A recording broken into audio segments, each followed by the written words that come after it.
Replacing the hover switch case top will take about 1 to 2 minutes. To open the hover switch case, press in on the 2 side tabs and gently pull.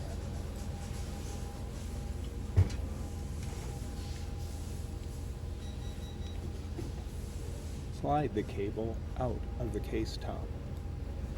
Disconnect the sensor wire from the circuit board by gently pulling it off. Get the new top and connect the sensor wire. Slide the cable into the slot in the case top. You may have to rotate it 90 degrees. Here's a close-up of the cable slid into the slot in the case top. Close up the case. The tabs line up with slots in the case bottom.